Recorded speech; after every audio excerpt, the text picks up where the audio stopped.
추수감사주의를 지키면서 도대체 추수감사주일이 무엇인가 1년에 한 번 그냥 습관적으로 돌아오는 날로 기억하는 것이 아니라 이 추수감사주일의 유래를 우리가 좀 배우고 깨닫고 어떻게 우리가 추수감사주일을 보내야 될지를 생각하고 기대하는 지를 좀 배워야 하는 부분이, 기억해야 할 부분이 있을 것 같아요.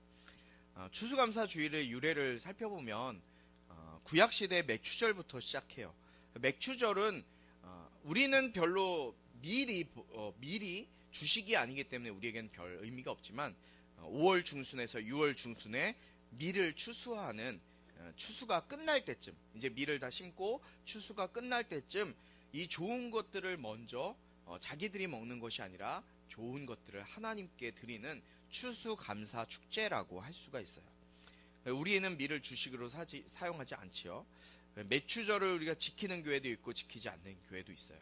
그러나 추수감사절을 지키지요. 우리는 대신에 이 추수감사절은 어떻게 보면 구약에 나오는 다른 이 맥추절보다는 초막절과 관련이 더 있습니다. 초막절. 신명기 16장 13절에서 19절까지 보면 이 초막절 절기에 대한 규례가 나와요. 이 초막절은 다른 말로 하면 수장절 또 장막절로 불리기도 합니다. 초막절 무슨 뜻일까요? 이스라엘에 3대 절기가 있었어요. 유월절, 그 다음에 뭐죠? 77절, 오순절, 맥추절이라고 하는 아까 말씀드린 그 맥추절, 77절, 또 마지막으로 이 초막절, 장막절, 수장절이라고 하는 이 세 가지 절기 중에 하나가 바로 초막절이에요. 이 초막절은 농사랑 관련이 깊어요. 우리가 농사를 1년 동안 농사를 잘 짓고 추수해서 열매를 거둬들이죠. 그 거둬들일 때 어떤 마음으로 우리가 거둬들이느냐? 하나님께서 인도하시고 날씨도 지켜주시고 병충해와 이런 것들로부터 지켜주신 하나님의 은혜에 감사하면서 기억하고 하나님 앞에 예배드리는 그것이 바로 초막절이에요. 또 이스라엘 백성들을 출애굽시킨 후에 어디서 이스라엘 백성들이 살았어요?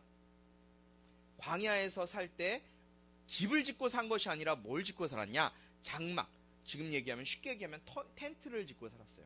그러니까 장막절이라고 부르는 것은 하나님께서 이스라엘 백성들을 애굽에서, 이집트에서 출애굽시키고 나서 광야에 살면서 하나님께서 너희들을 구원하신 그 구원을 기억해라 라면서 장막절로 지키기도 해요. 그러니까 하나님의 구원 역사를 기억하는 의미로 장막절이라고 부르기도 합니다.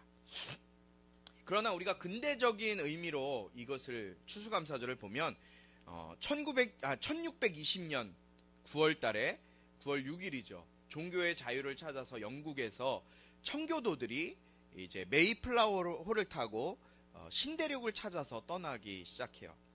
102명의 청교도들이 떠났어요.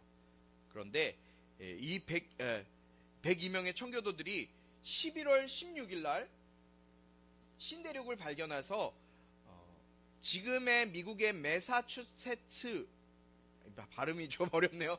매사추세츠가 맞는 것 같아요. 매사추세츠 주에 도착을 합니다. 그 해변에 도착을 해요.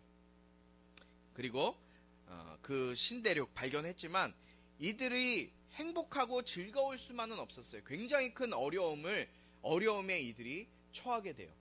왜 그랬을까요? 지금 이곳은 새로운 땅이에요. 어떤 사람들이 누가 있을지 모르는 땅이었어요. 그리고 이들이 도착했을 때는 겨울이 가까이 오는 11월 달이었어요. 9월 6일 날 출발했는데 이 신대륙에 도착했을 때는 11월 16일이었대요. 그러니까 굉장히 찬 바람이 불기 시작했고 강풍이 몰아치고 또 추위가 왔고 새로운 땅에서 배로부터 한 2달 정도 배를 타고 왔기 때문에 질병이 이 배 가운데 가득 덮었고 또 풍토병이라는 것도 있었어요. 그리고 식량도 없었죠.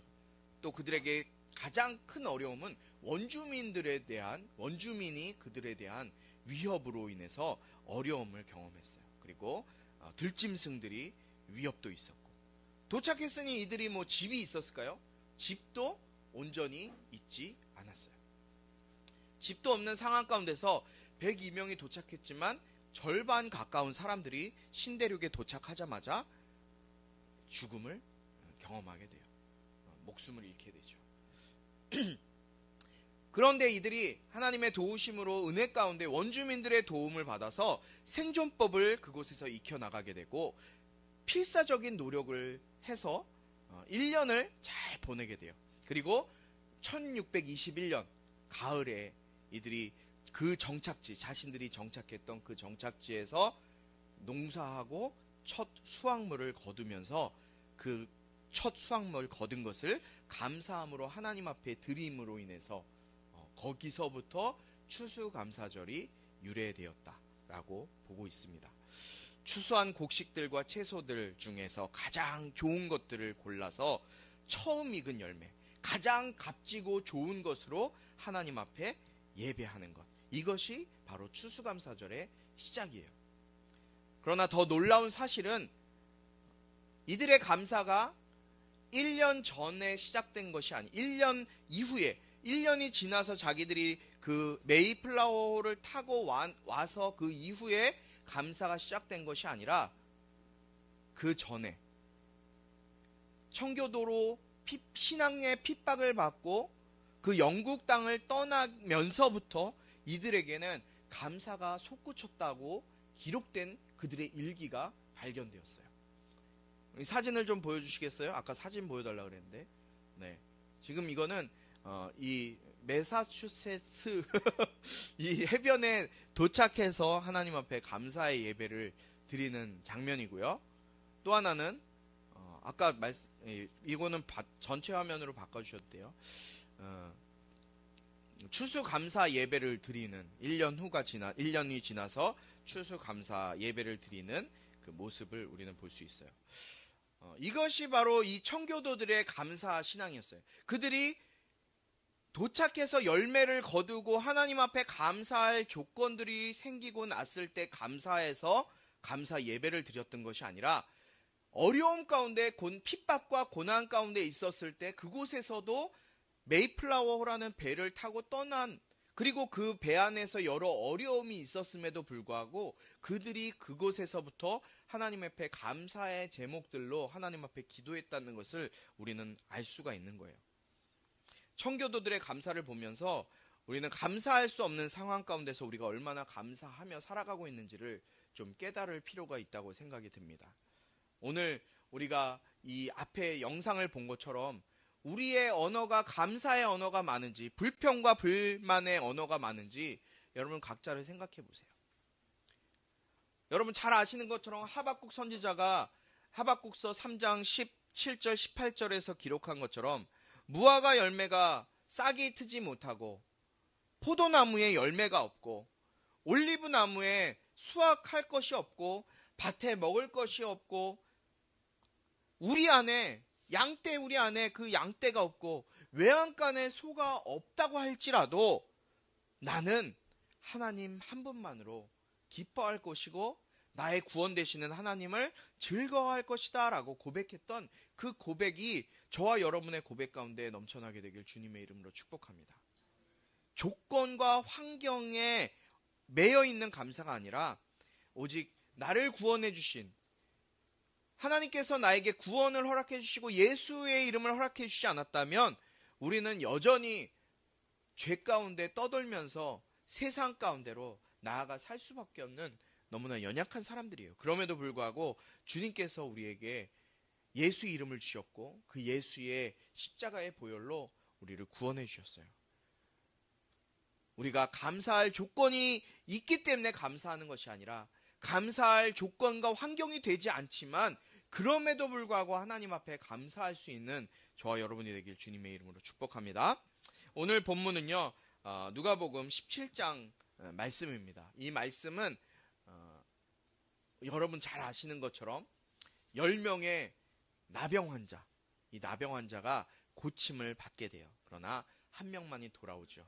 그 말씀을 함께 나누면서 오늘 은혜를 함께 나누도록 하겠습니다. 이 말씀은 살아계신 하나님 말씀입니다.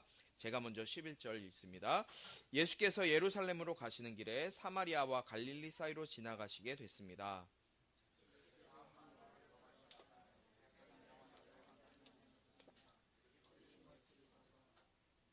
큰 소리로 외쳤습니다. 예수 선생님, 저희를 불쌍히 여겨 주십시오.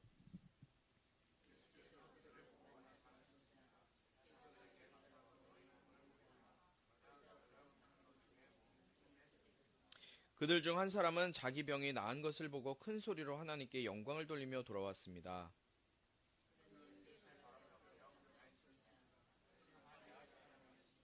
예수께서 물으셨습니다. 10명이 깨끗해지지 않았느냐? 그런데 9명은 어디에 있느냐?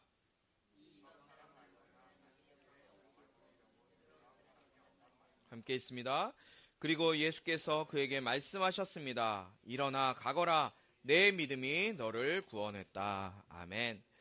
오늘 본문에서 예수님께서 예루살렘으로 가시는 길에 사마리아와 갈릴리 사이를 지나서 이제 가시게 됐어요. 그곳에 한 마을을 지나시게 되셨는데 그 마을에 살고 있는 10명의 나병 환자, 지금 얘기하면 한센병 환자를 만나게 됐죠. 이 한센병 환자, 나병 환자들은 마을에 원래 살 수 있습니까? 없습니까? 마을에 살 수 없어요. 이 나병, 한센병은 전염병이었기 때문에 아주 심한 위험한 전염병이기 때문에 이들은 쫓겨나서 한 마을을 이루면서 살아갔어요. 아마도 그 마을이 이 한센병 환자들이 모여 살고 있었던 마을이 아닌가 싶습니다. 그 마을을 예수님께서 지나가시게 됐는데 이 나병 환자들은 그분이 누군지 어떻게 알았는지 예수님이 지나가시는 그 모습을 보고 그들이 예수님께 가까이 가지는 못했어요.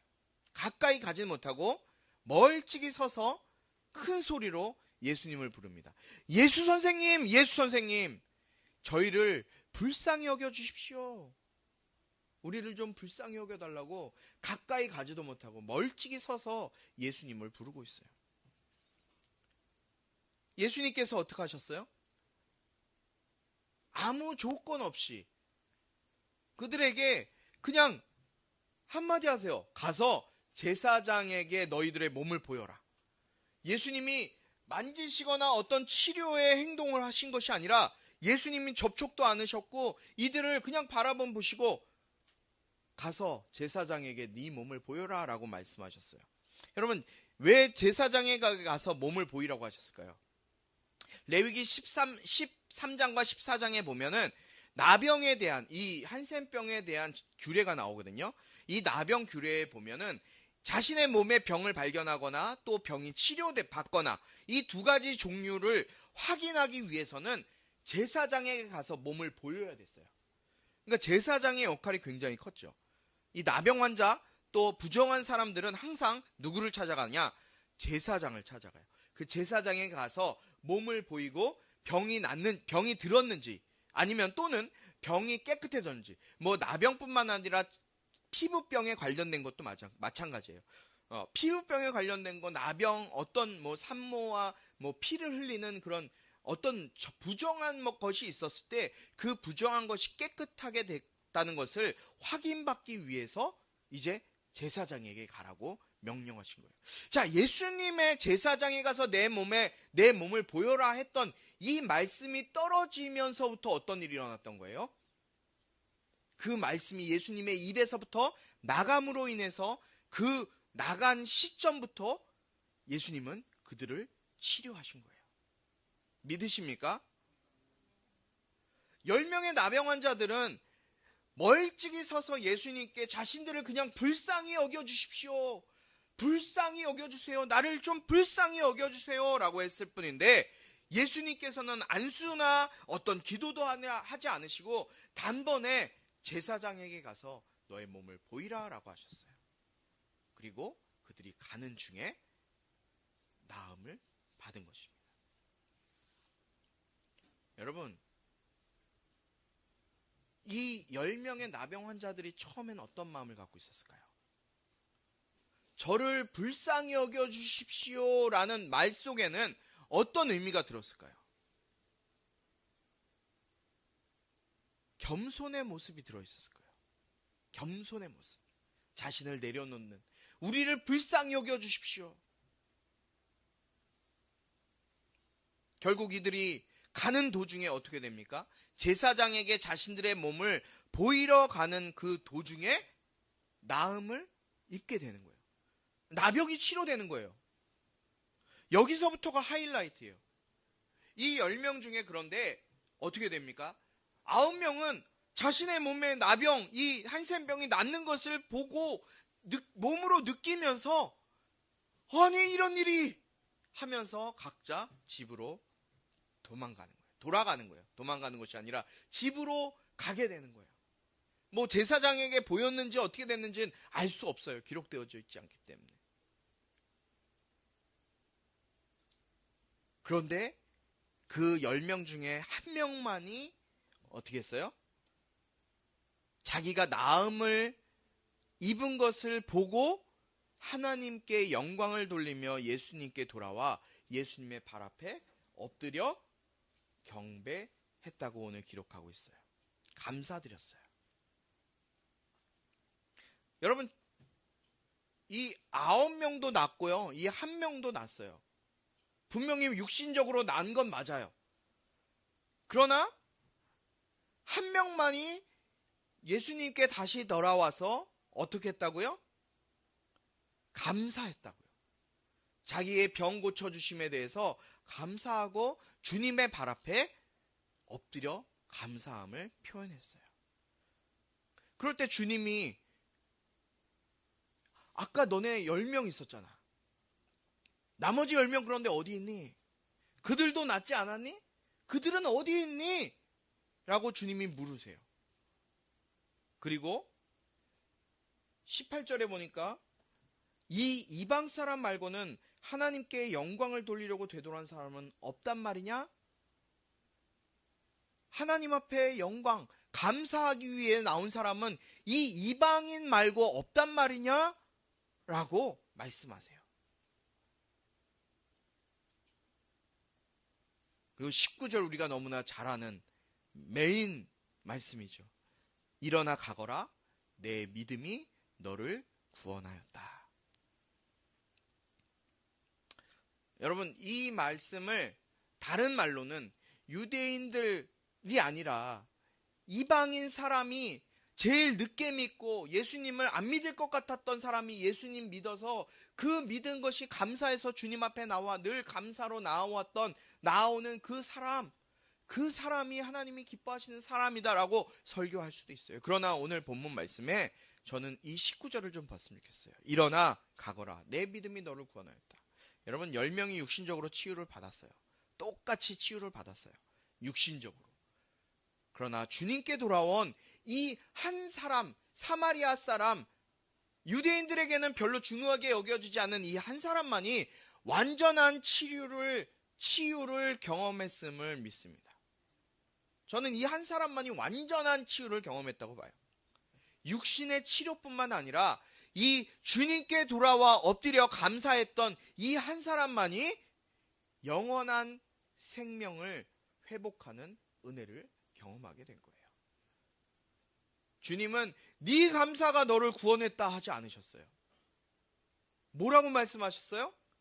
네 믿음이 너를 구원하였다. 네 믿음이 너를 구원했다고 말씀하세요. 어쩌면 감사는요, 우리의 믿음에서 나오는 거예요. 우리의 믿음에서. 우리가 감사하는 이유가 뭐예요? 당연히 받아야 할 것을 받았음에 감사가 나오나요? 당연히 내가 받아야 할 것을 받으면 감사가 나오지 않아요. 감사를 할 수 있습니까, 여러분?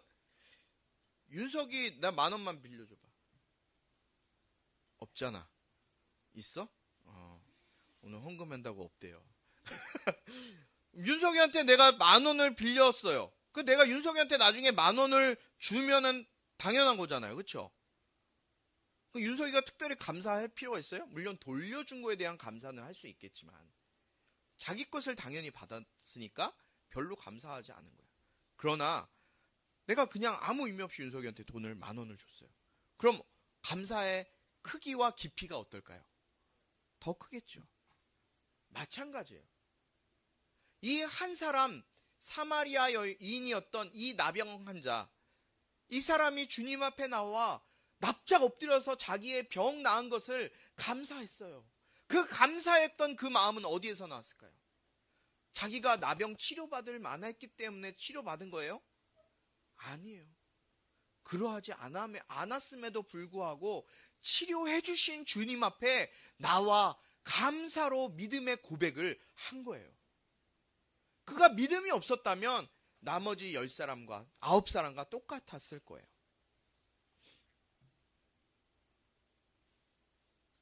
여러분, 우리는 감사할 조건이, 환경이, 자격이 되지 않음에도, 구원받을 자격이 되지 않음에도 불구하고 주님은 여러분들과 저를 위해서 예수님을 대신 십자가에 죽이시고 저와 여러분을 살려주셨어요.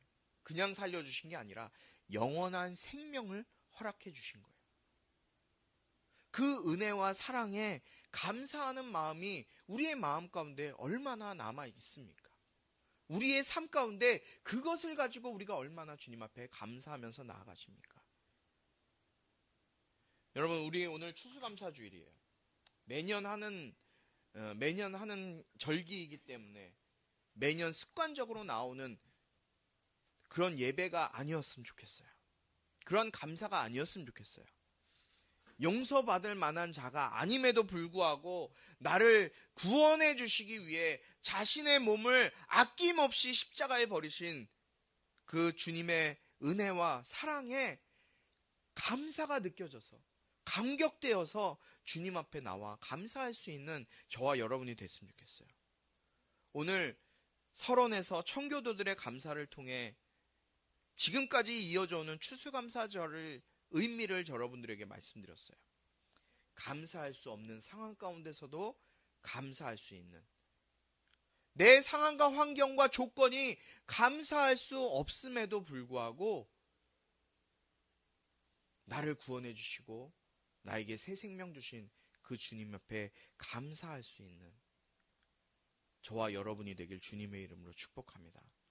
오늘 주님께 혼자라도 나와서 감사하다고, 주님 앞에 나를 고쳐주시고 나를 살려주셔서 감사하다고 무릎 꿇고 엎드려 주님 앞에 감사하는 그 믿음의 신앙의 고백을 우리가 들었어요.